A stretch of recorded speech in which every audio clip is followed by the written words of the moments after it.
Hola, el 99% de ustedes no están suscritos al canal. Cuando llegue a los 1000 suscriptores, crearé una serie especial para ustedes. El sol se abría paso por encima de las colinas como un hierro candente, y todo Dry Creek olía a polvo, cuero y resignación. John McAllister tensó las riendas de su tordillo al llegar al límite norte del rancho, donde la cerca se iba venciendo. Por el viento y los coyotes probaban suerte por las noches. Revisó alambre, postes, nudos. Lo hacía con la misma terquedad con que miraba el horizonte al anochecer, esperando una diligencia que todavía no tenía fecha. Lo cierto era que, a sus 35 inviernos, John conocía más el idioma del silencio que el de las palabras. Guardó la tenaza en el cinto, escupió al suelo y pensó en la carta. La había escrito 3 veces, quemando 2 borradores en la estufa de hierro por vergüenza de lo que había puesto. La versión que finalmente envió a la agencia de novias, por correspondencia en San Luis, apenas ocupaba una página.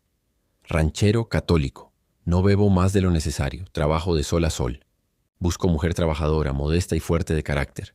Ofrezco techo, respeto y un pedazo de tierra que con paciencia dará frutos. No busco adornos, busco compañera. Firmó John McAllister, Dry Creek, territorio de Arizona. Había días en que al releer la copia que guardaba en su Biblia, una costumbre nacida de su necesidad de convencerse de que lo había hecho, le parecía la carta de un viejo.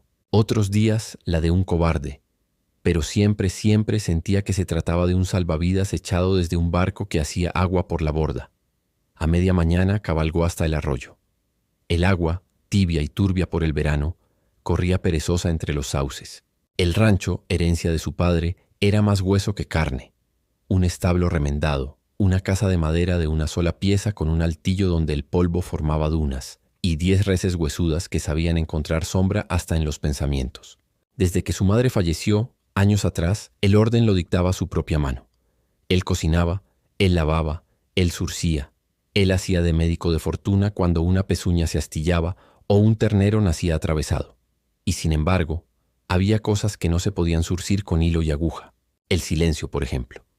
No era que John desconfiara de las mujeres. Desconfiaba de sí mismo.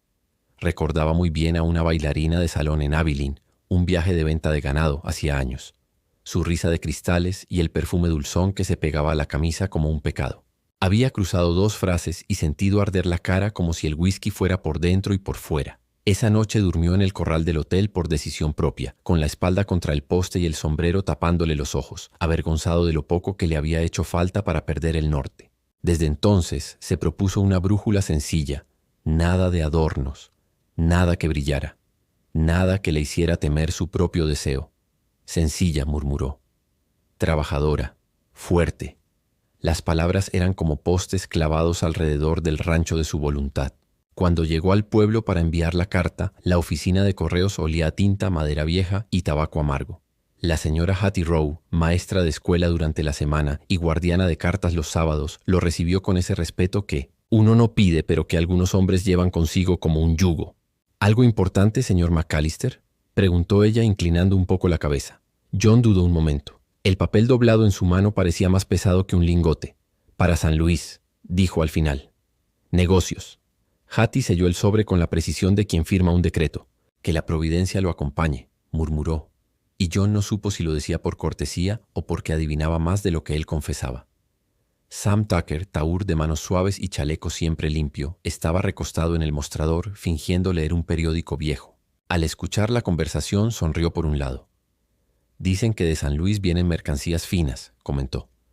A veces demasiado finas para este polvo. John se limitó a asentir sin ofrecerle mirada ni explicación. Sam era de los que husmean secretos como los perros husmean huesos. No le debía nada y sin embargo su sombra parecía estirarse cada vez que John entraba al pueblo.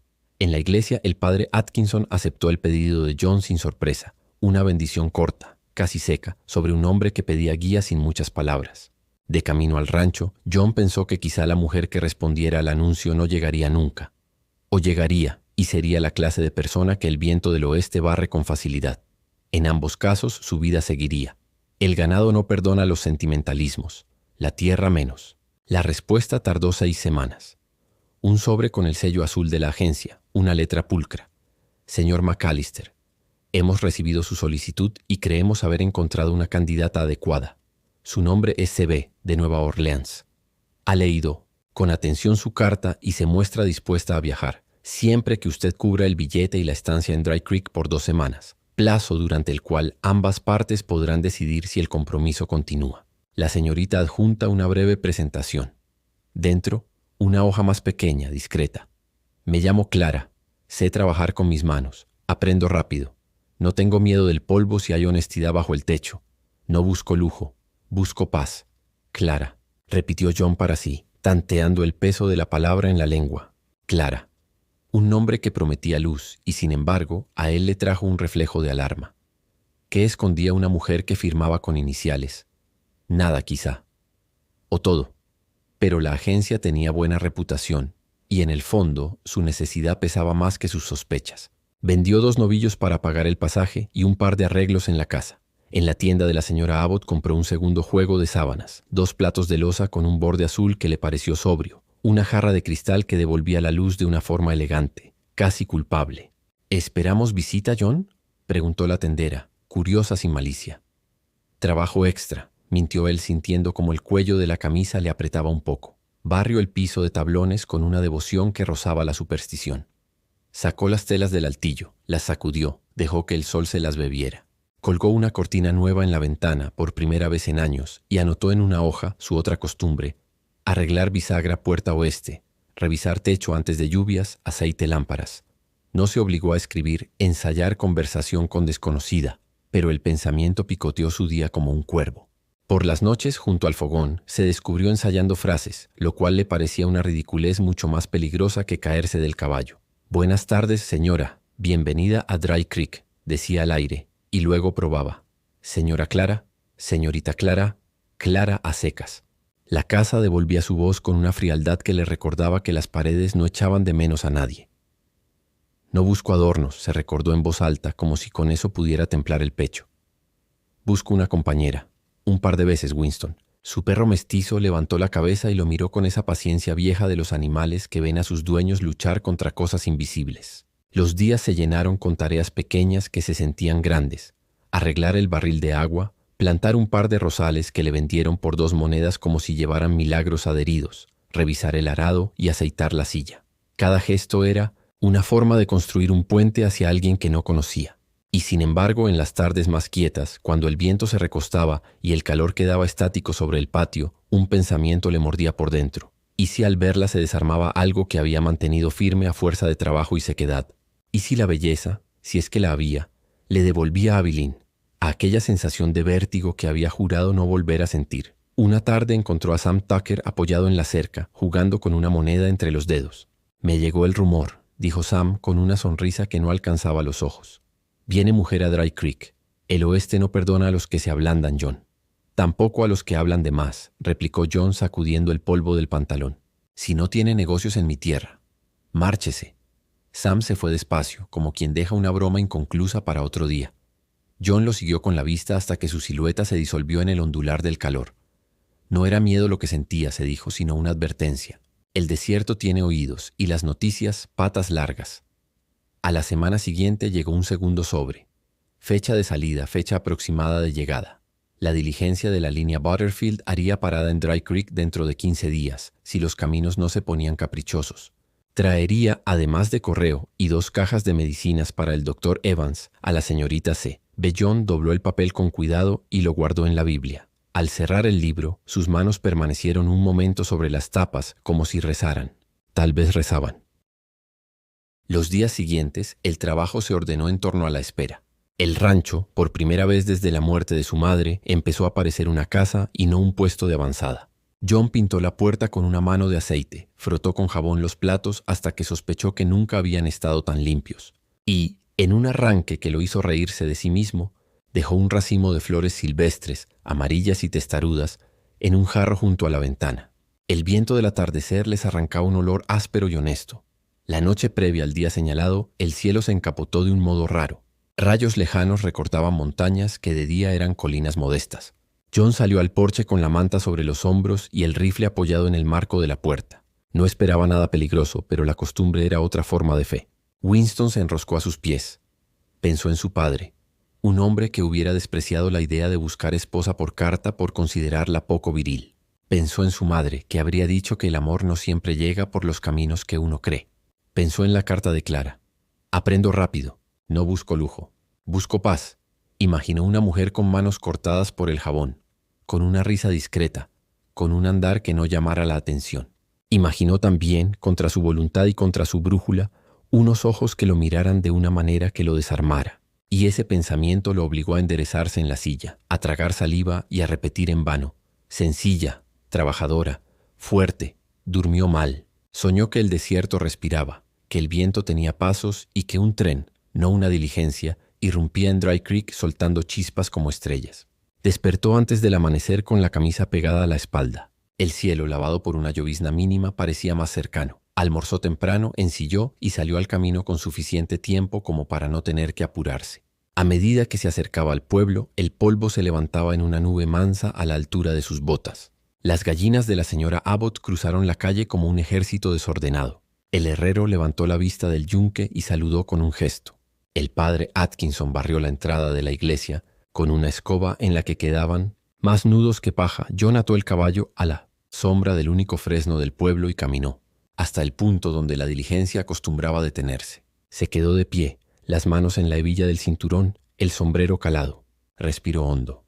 Sintió la ropa limpia rozar su piel como si fuera ajena. Un par de niños se sentaron en el borde del camino para esperar el espectáculo. Alguien gritó desde la cantina que hoy llegaban medicinas. La vida seguía, ajena a sus latidos acelerados, y entonces, muy lejos, el horizonte tembló un poco. Primero fue una vibración sorda, un rumor de madera y cuero que el viento trajo en bocanadas. Luego, una mancha oscura entre los espejismos. John notó que su mano buscaba el asa del jarro de cristal que había traído envuelto en tela para que no se rompiera. Lo apretó con cuidado, como si apretara un voto. No sabía quién bajaría de esa diligencia. No sabía qué parte de sí mismo tendría que domar, ni qué parte tendría que aprender a soltar. Sí sabía, con la certeza simple con la que se reconocen los amaneceres, que el camino que había escogido no admitía medias tintas. Al frente, el polvo se levantó en un abanico y el chasquido del látigo dibujó un signo de exclamación en el aire. John colocó el jarro en el suelo, enderezó la espalda y se acomodó el sombrero. El oeste, pensó, exige de uno dos cosas: coraje para disparar y coraje para mirar a los ojos. Ese día, él había salido armado con lo segundo. La diligencia se acercó, resoplando como una bestia cansada, y con ella la promesa y el peligro de una vida distinta. Al principio fue el rumor, una vibración en el aire que hizo que los perros del pueblo se levantaran como si alguien hubiera pronunciado sus nombres en secreto. Luego apareció la diligencia recortada contra la luz, con un penacho de polvo siguiéndole el trote.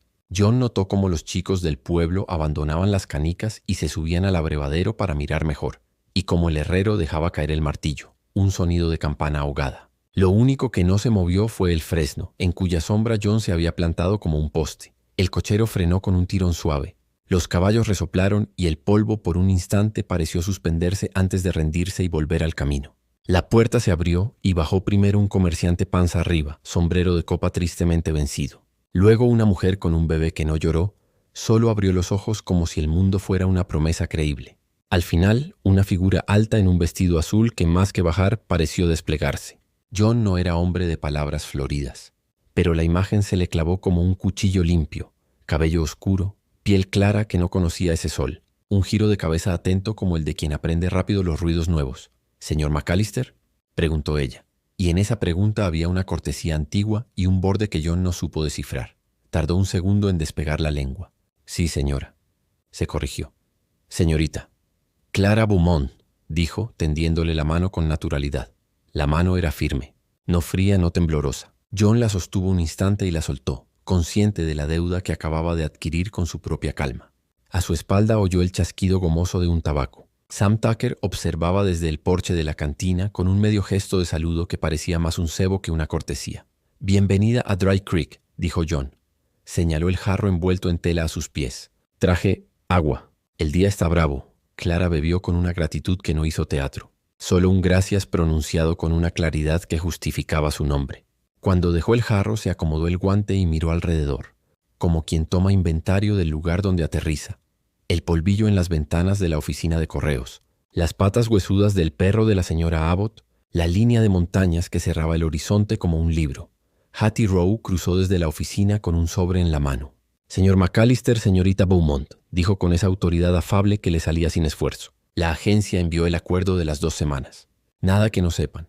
Estancia, gastos cubiertos por el señor, libertad de ambas partes al cabo del término. Si gustan, podemos firmar aquí mismo, con mi firma de testigo. John hubiera preferido leerlo en casa, a solas, sin ojos de pueblo. Pero la presencia de Hattie le evitaba malentendidos y, en el fondo, le daba una seriedad necesaria a lo que él aún no sabía cómo nombrar. Asintió. Clara tomó la hoja, leyó con atención de maestra, moviendo solo los ojos, no los labios, y firmó con una caligrafía que parecía bordada. John trazó su nombre con su letra honrada. Hattie estampó su rúbrica y el asunto quedó sellado con un «Que Dios los guíe» que atravesó el polvo y se posó en el papel. Sam Tucker se acercó lo justo para que su sombra rozara el borde de la escena. «Dry Creek gana en color», dijo, ladeando el sombrero hacia Clara. «Si necesitara algo, señorita, yo soy un hombre de recursos». «Tengo lo que necesito», respondió ella sin aridez ni sonrisa. Un enunciado, nada más. John sintió que en algún sitio se ajustaba un tornillo. «Nos vamos, señor Tucker», dijo. «Buen día». Él y Clara caminaron hasta el fresno. John desató el tordillo y le ofreció a Clara la montura secundaria. Una silla más nueva que él había aceitado como si fuera a rezar sobre ella. «Sé montar», avisó ella, «aunque suelo preferir el paso, si le parece».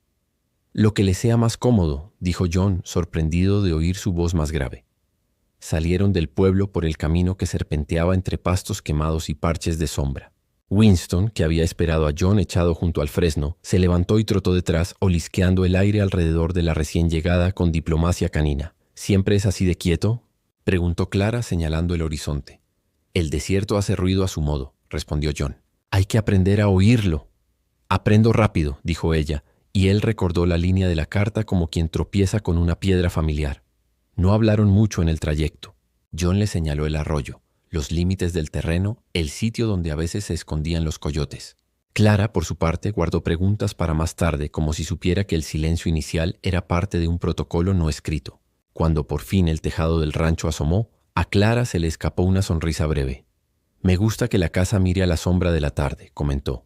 «Hay casas que parecen construidas para pelear con el sol todo el día». John no había pensado en eso. En su mente la casa miraba donde había espacio para ponerla. Ese comentario, simple y delicado, lo desacomodó en un sitio blando que no recordaba. La ayudó a bajar. No fue necesario. Ella llegó al suelo con un giro seguro, quitándose el polvo del ruedo con una palmada. En el porche, el jarro con flores silvestres esperaba como una nota que uno escribe y luego se arrepiente de haber dejado a la vista. Clara lo miró.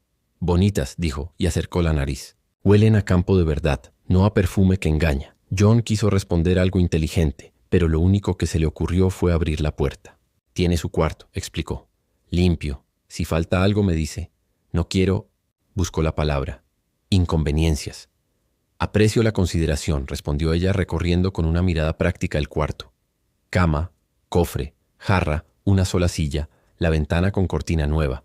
Posó el baúl junto a la pared y sin pedir permiso abrió las contraventanas para dejar entrar luz. «Se ve mejor así». La casa pareció estirarse, agradecida. El resto de la tarde fue un tanteo. Clara sacó de su baúl un vestido más sencillo, un delantal, una libreta.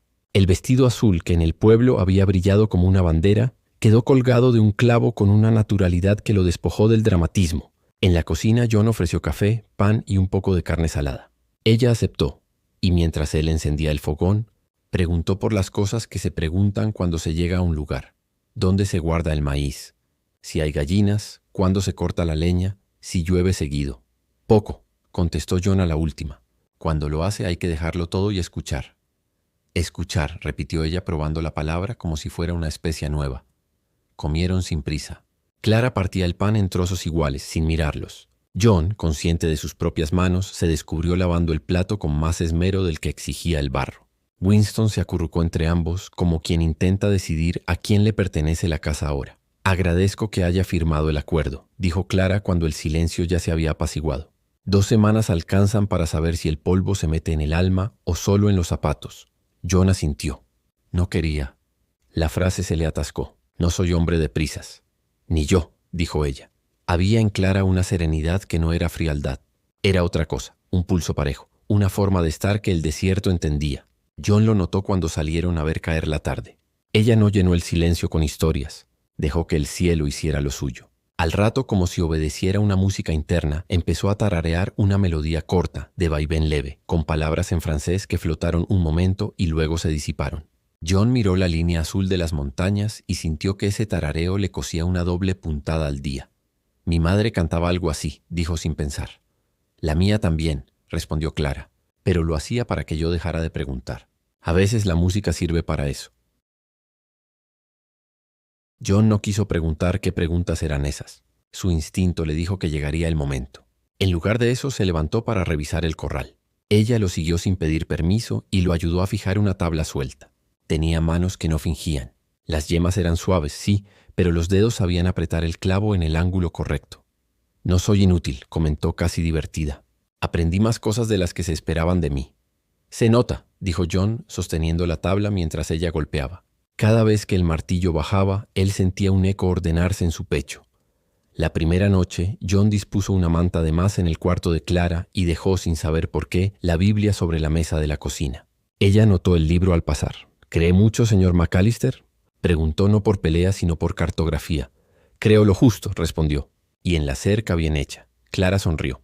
Ambas cosas sostienen, se retiró temprano. Antes de cerrar la puerta se volvió.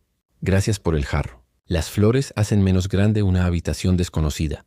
John dormía poco en noches así. Salió al porche y miró las estrellas que en el desierto caen hasta el borde de los ojos. Sintió el viejo tirón de su deseo.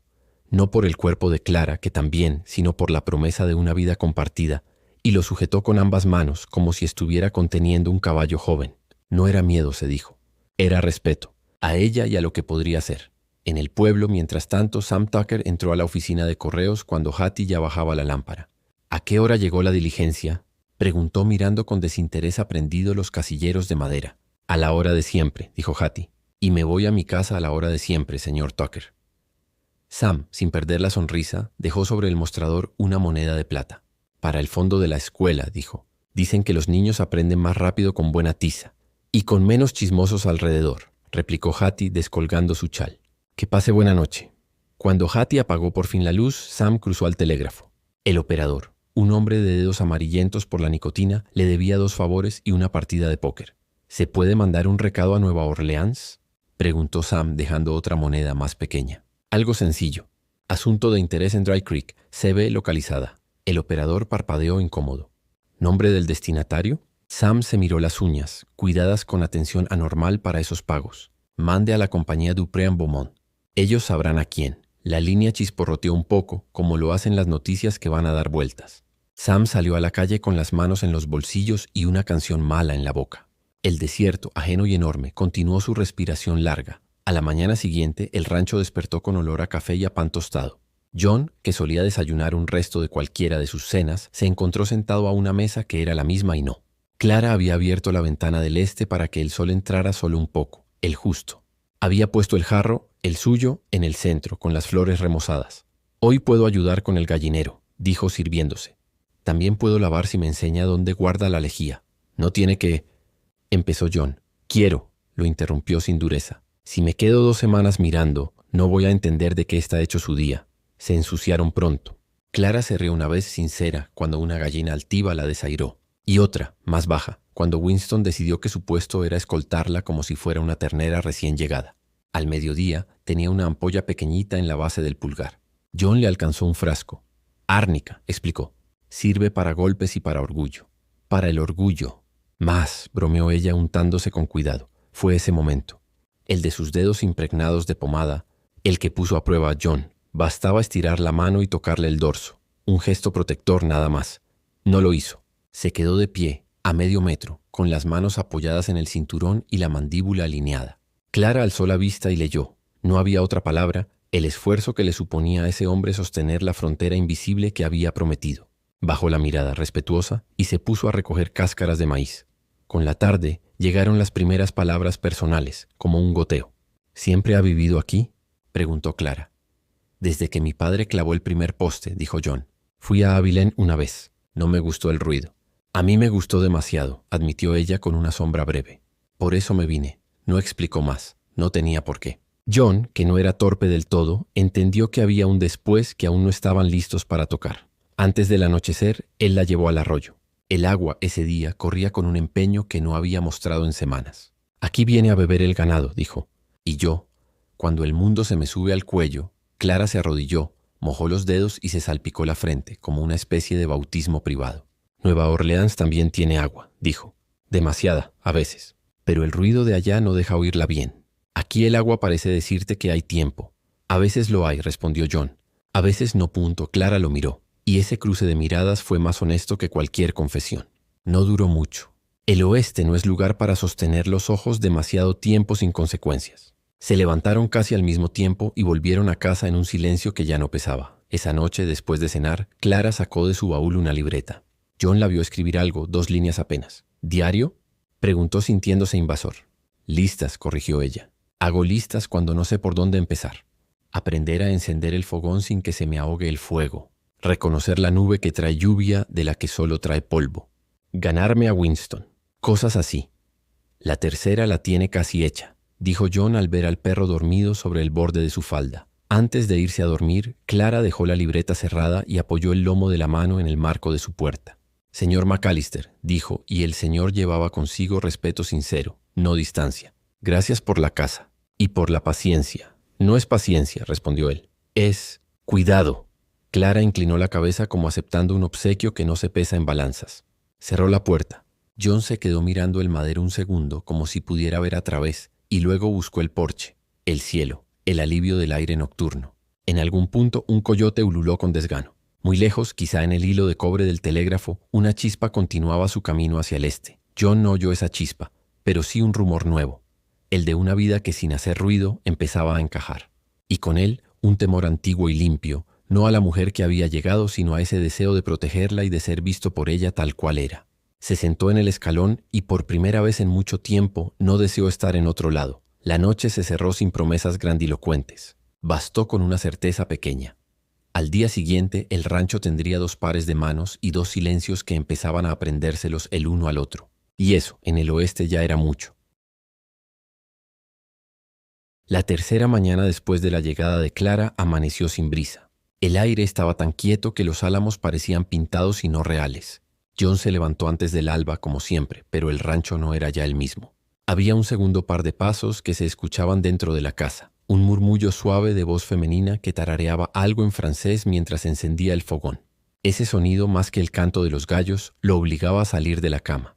Se había propuesto mantener la rutina, alimentar el ganado, revisar cercas, ensillar para ir al arroyo. Sin embargo, Clara encontraba manera de insertarse en cada tarea, no con torpeza, sino con curiosidad y paciencia. Al tercer intento encendió el fogón sin ahogarlo con humo. Aprendió a distinguir a las vacas por su pelaje. Y hasta Winston, que nunca había obedecido más que a gruñidos de John, empezó a seguirla como si hubiera nacido para protegerla. Pero esa naturalidad, lejos de darle paz, empezaba a incomodarlo. John había pedido una mujer sencilla, alguien que soportara la dureza sin reclamar. Y sin embargo, allí estaba Clara, trabajando con las manos, sí, pero con un aire que no se borraba, algo que no encajaba con la modestia del rancho. Tenía una forma de erguirse que ni el polvo ni el sudor parecían domar. Y eso por las noches, mientras él trataba de dormir en el cuarto contiguo, se le volvía un peso. La primera señal de que algo se avecinaba ocurrió en el pueblo. John había ido a comprar sal y harina. Cuando entró en la tienda de la señora Abbott, percibió el murmullo que se apagó apenas lo vieron. 2 vaqueros cuchicheaban aún con sonrisas torcidas. «¿Qué pasa?», preguntó John con la sequedad que usaba cuando no quería respuestas largas. «Nada, nada», respondió uno evitando sus ojos. «Solo decíamos que su esposa, la señorita Beaumont, es demasiado bonita para perderse aquí». John no dijo nada. Pagó, cargó el costal y salió. Pero al volver al rancho encontró a Clara en el porche escribiendo en su libreta. El sol la bañaba de un modo que casi parecía intencional, y por primera vez él sintió miedo de sí mismo. No miedo de que ella lo rechazara, sino de lo fácil que sería dejarse arrastrar por un deseo que lo quemaba como fuego seco. «¿Todo bien en el pueblo?», preguntó ella cerrando la libreta. «Demasiado ruido», contestó él, y dejó el costal más fuerte de lo necesario. Clara lo miró un instante con esos ojos claros que parecían ver más allá de las palabras. Luego cambió de tema, con esa diplomacia que ya empezaba a ser su sello. Esa misma noche, mientras cenaban, Clara rompió un silencio que hasta entonces había sido cómodo. «No le conté mucho en la carta, señor McAllister». No porque quisiera engañarlo, sino porque algunas cosas pesan más escritas que dichas. John levantó la vista. Winston dormía bajo la mesa, ajeno. En Nueva Orleans estaba comprometida, continuó ella con calma. No por amor, sino por obligación. Mi familia me entregaba a un comerciante poderoso. No era un mal hombre, pero tampoco uno bueno. Su interés no era mi compañía, sino mis lazos. Yo decidí huir. El cuchillo de John quedó suspendido en el aire. No era celos lo que sintió, sino un golpe seco en el estómago. ¿Y cree que ese hombre va a dejarlo así?, preguntó con tono más brusco del que quería. No lo sé, dijo Clara mirándolo fijo, pero sé que tiene dinero y hombres, y sé que no me perdonará. John bajó el cuchillo y lo apoyó despacio. El silencio volvió, pero no era el mismo. Ahora estaba cargado como el aire antes de una tormenta. Los días siguientes trajeron señales pequeñas pero inquietantes. 2 jinetes desconocidos fueron vistos en la taberna de Dry Creek. El herrero comentó que preguntaron por una mujer de Nueva Orleans. Y Sam Tucker, con esa sonrisa torcida, no perdió ocasión de dejar caer comentarios a medio camino entre la curiosidad y la amenaza. El desierto no es lugar para secretos. John, le dijo una tarde mientras apostaba con unos vaqueros. El viento los lleva, y siempre hay alguien que escucha. John fingió no oír, pero apretó los puños.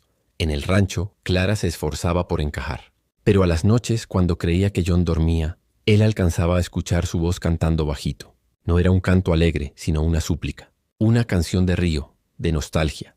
Y entonces, el deseo de John se mezclaba con un instinto feroz de protegerla, aunque eso implicara enfrentar hombres que aún no habían llegado. Una madrugada, al verla junto al arroyo, con el vestido levantado apenas para no mojarlo, la visión lo atravesó como un rayo. Belleza y vulnerabilidad en el mismo gesto. Y él, que siempre había desconfiado del deseo, lo sintió crecer como un animal encerrado. Si cedo, pensó, perderé el control. Y un hombre sin control en este desierto está muerto. Pero al mismo tiempo, otra voz más suave le decía, si no cedes, la perderás. John no sabía cuál de las 2 voces temer más. La tensión llegó a un punto de quiebre una tarde de tormenta. El cielo se ennegreció de golpe, y mientras el viento azotaba las tablas del rancho, Clara y John quedaron encerrados en la cocina. La lámpara oscilaba, y cada trueno parecía acercarlos. ¿Se arrepiente de haberme traído aquí?, preguntó ella con esa franqueza que no admitía escapatoria. John la miró. El resplandor de un rayo iluminó su rostro, y de pronto le pareció más hermosa de lo que su propio corazón podía soportar. No me arrepiento, dijo, con voz ronca. Lo que temo no es tenerla aquí, Clara. Es lo que hace conmigo. Ella no bajó la mirada. Se acercó un paso, lo justo para que él sintiera el calor de su cuerpo. Y entonces, como si leyera su tormento, susurró. Yo también temo, John. Pero a veces el miedo es la única prueba de que lo que sentimos es real. El trueno siguiente los dejó en silencio. Winston ladró afuera, el viento azotó la puerta, y en ese instante John supo que el deseo que tanto temía no era enemigo, sino advertencia, que lo que venía no sería fácil, ni para él ni para ella, porque las sombras en el desierto ya se estaban moviendo, y lo que habían confesado esa noche los había puesto en el centro de la tormenta. El viento del amanecer traía un sabor extraño, metálico, como si la tierra misma estuviera conteniendo la respiración. John lo sintió en la piel incluso antes de ver el polvo levantarse al sur. Eran jinetes, no vecinos, 4, tal vez 5, y no venían a negociar reses. Estaba en el corral, revisando las riendas, cuando Winston empezó a ladrar con una urgencia distinta. Clara salió al porche con el cabello recogido y los ojos claros como si ya supiera lo que se acercaba. ¿Son ellos?, preguntó sin rodeos. John asintió. No había necesidad de fingir calma. No son viajeros. Ajustó la correa del rifle. Métase en la casa. Ella no se movió. En lugar de retroceder, caminó hasta donde él estaba. No pienso esconderme, John. Él la miró y en ese instante comprendió que esa mujer, la que había llegado como una promesa de paz, tenía más acero en la sangre que muchos hombres que había conocido. Pero también comprendió lo que podía perder. Clara, empezó. Ella lo interrumpió sin elevar la voz. No huí de Nueva Orleans para terminar viviendo con miedo. El ruido de cascos interrumpió cualquier discusión. 5 hombres llegaron al límite del rancho. Uno de ellos llevaba un pañuelo rojo en el cuello. John lo reconoció como marca de los guardaespaldas del comerciante Dupré. El que iba al frente levantó la mano en saludo cínico. Señor McAllister, venimos por la dama. No tiene por qué ensuciarse las manos. John apretó el rifle. Clara, detrás de él, no se encogió. Dígale a su patrón, respondió John, que aquí no hay nada para él. El jinete sonrió de medio lado. Eso lo decide ella. Clara dio un paso al frente, de modo que su voz se oyera clara. Ya decidí, y no vuelvo. El hombre hizo un gesto a los suyos. Dos desmontaron, acercándose con confianza peligrosa. John apuntó al suelo cerca de sus botas y disparó. El estampido reventó el aire. La tierra saltó en una nube de polvo. El próximo no es al suelo, gruñó John. Los hombres se detuvieron, sorprendidos por la firmeza. Pero en los ojos del líder brillaba otra cosa, la certeza de que no se irían sin intentar. El primer disparo llegó sin aviso. Silbó cerca del establo y astilló un poste. Winston corrió a ladrar como loco. John empujó a Clara hacia la casa. Ella no gritó. En lugar de eso, tomó el revólver que John había dejado sobre la mesa la noche anterior. Lo empuñó con una seguridad que le hizo entender que no era la primera vez que lo sostenía. ¿Sabe usarlo?, preguntó el incrédulo. Aprendo rápido, ¿recuerda? Los siguientes minutos se sintieron como horas. El rancho se convirtió en trincheras improvisadas.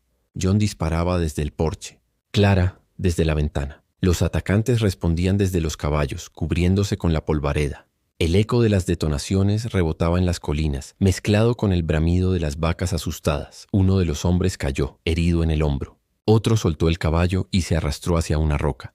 Pero Clara, firme en la ventana, disparó una segunda vez, y el hombre retrocedió maldiciendo. John, sudoroso, sintió una punzada de asombro. La dama que había esperado ser sencilla estaba peleando a su lado con el temple de una soldado. El líder, viendo a sus hombres tambalear, soltó una maldición y alzó la pistola hacia la casa. El disparo quebró la jarra de cristal en la mesa, la misma que John había traído con tanta torpeza para recibirla. Clara lo miró un instante, como entendiendo lo que ese objeto significaba para él. «Que rompan el cristal si quieren», dijo, con la voz más firme que nunca. «No van a romper lo que estamos construyendo». John sintió un nudo en la garganta. Como si esas palabras fueran pólvora, cargó de nuevo y disparó al aire, lo suficiente para que los caballos enemigos se encabritaran. El líder, viendo que no lograría llevársela sin arriesgar vidas, lanzó una última amenaza. «Esto no termina aquí. Dupré no olvida». Y con un silbido reunió a los suyos y se retiraron en estampida, dejando un rastro de polvo y sangre en la arena. El silencio que quedó después era espeso. Clara bajó el revólver despacio. John soltó el rifle y la miró, respirando con dificultad. Ella estaba ilesa, con las mejillas encendidas y los ojos brillantes, más viva que nunca. «¿Está bien?», preguntó él apenas un susurro. «Sí». Clara respiró hondo. «Pero no sé si usted lo está». Él quiso decir que sí, que estaba bien, que siempre lo estaría. Pero en vez de eso, soltó lo que de verdad ardía en su pecho. «Temía que mi deseo me hiciera débil. Clara, pero lo que siento por usted me hizo pelear más fuerte de lo que creí posible». Ella dio un paso hacia él, sin miedo, con la determinación que había mostrado desde el primer día. «Entonces no lo tema. El deseo no es enemigo, John. Es el fuego que nos mantiene vivos en este desierto». El sol del mediodía asomaba entre nubes, bañando el rancho con una luz nueva. Winston se echó a sus pies, agotado de tanto ladrar. Clara extendió la mano y la apoyó en la mejilla de John. Él, por primera vez en años, permitió que alguien lo tocara de ese modo. «No esperaba a alguien como usted», dijo él con voz quebrada. «Y sin embargo, ahora no puedo imaginar este rancho sin su risa, sin su fuerza, sin...» Usted. Clara sonrió, y en esa sonrisa no había miedo, solo promesa. «Pues entonces quédese conmigo, y juntos enfrentaremos lo que venga, incluso a las sombras que aún nos buscan». John la abrazó con un cuidado reverente, como si sostuviera lo más valioso que había encontrado en su vida. Afuera, el desierto respiraba de nuevo, pero ya no era el mismo. El rancho, antes un lugar de soledad, se había convertido en un hogar defendido por dos corazones dispuestos a resistir. El oeste seguiría siendo duro, con balas, polvo y enemigos al acecho. Pero en medio de esa vastedad había nacido un amor que ni el miedo ni las amenazas podían quebrar. Un amor que, como el desierto, sabía sobrevivir a todo.